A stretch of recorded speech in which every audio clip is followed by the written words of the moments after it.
Hi and good morning. I'm Shreyas Patil and I work with Frappe as a software developer.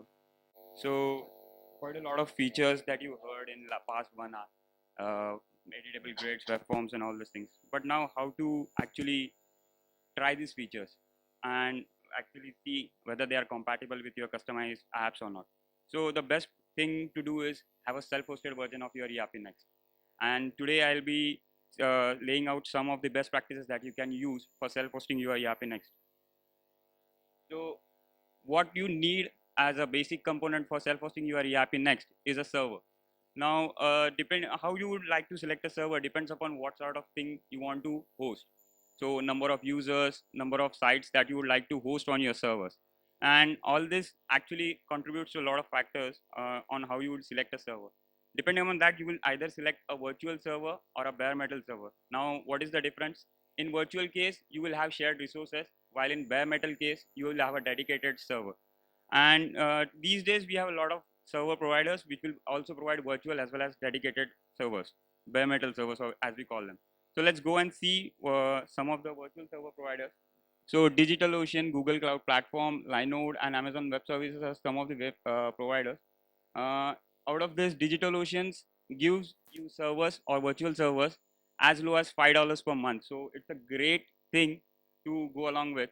Amazon Web Services have 1 year free account, and Google Cloud Platform also has similar things. But if you want to go for a higher version, higher number of users, then you can go for a bare metal server.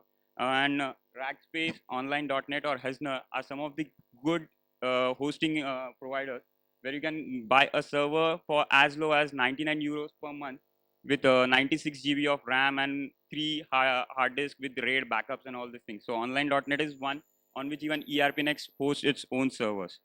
So now once you're done with the servers, you need a software which will run your server, an operating system. And we also have recommendations for what operating systems should you use with your servers. So sorry. So you have CentOS, Ubuntu, and Debian that can be used. On ERP Next servers, we use CentOS, but if you want to have a little human-friendly thing, then it would be Ubuntu, which in Linux for human beings, as they say.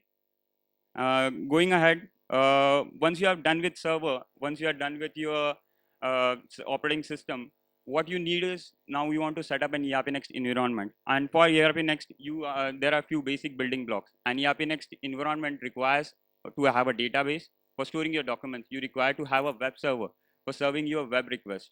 That would be given from a client or browser. You require a process manager. As your there are a lot of background processes that works for emails or for scheduling, and all these things requires a process manager which will be continuously monitoring your processes and itself. You also require caching and queuing for browser rendering. You also require uh, a node for real-time notifications that come when someone opens a document. So these are some of the building blocks that you need to install while you do want to host and self-host your environment. But now let's see what are the dependencies actually you need to install when you want to host. Oh, there were a lot of them and they just ran out. You just can't figure them what they were. So it's like you spend a lot of time installing these dependencies, and after installing, it's just not done because you need to also configure every dependencies to make it work with ERP Next. So what we did was we created a simple Python script along with Ansible, and it works out of the box for CentOS, Debian, and Ubuntu. So you just run the script, and with proper switch for develop or production environment, your environment will be set up with just one command executed.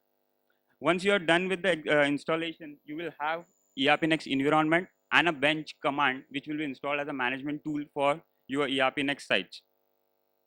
So what's a bench and what's a site?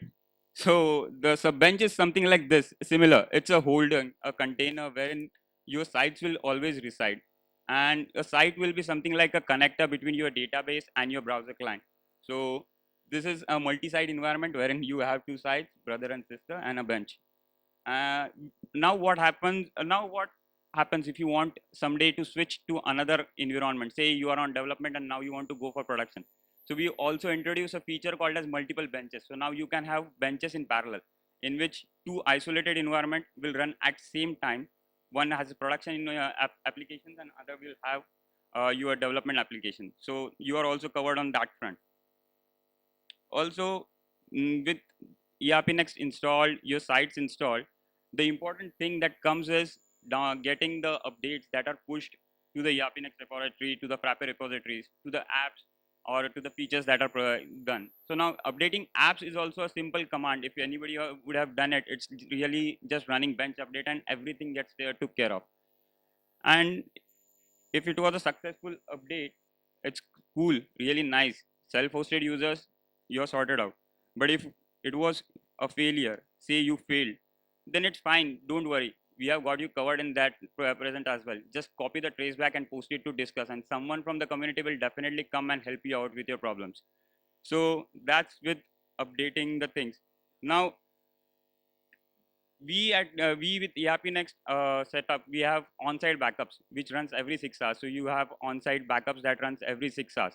But now, if in case there was some problem due to which your server crashes, there is a problem due to which there is an issue. So we also got you covered out of the box with off-site backups.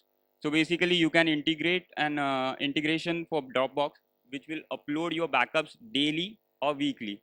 As well as we have an community contributed tool for Amazon S3 backups, and I'm very happy to announce that this tool will be soon getting integrated with our Crowd product. So even Amazon S3 will come as an out of the box into offsite backup tool. Apart from backups and all these things, your ERP Next environment in ERP Next or a self-hosted environment, wherever it is, you do a lot of transactions. You create sales orders, you create invoices and all these things, and then you would like to communicate to your colleagues, or you would like to communicate to your suppliers, customers, what this actually does or what this thing was. So you also need an email. So we also offer out of the box email integrations, and you can use any of these service providers: SparkPost, SendGrid, or MailChimp. SparkPost offers 100,000 mails for a free account each month. So you can use these any of these service providers, because recently we noticed some problems with Gmail, because Gmail is a personal email and it doesn't allow you to send the transaction emails like what you send through sales invoice and all those things. So we also got you covered with email integrations. Now, if all this thing was quite a bit of exercise for every one of us, doing installations, running script, managing servers, then I will say leave it to the expert and go to erpnext.com and subscribe. Thank you.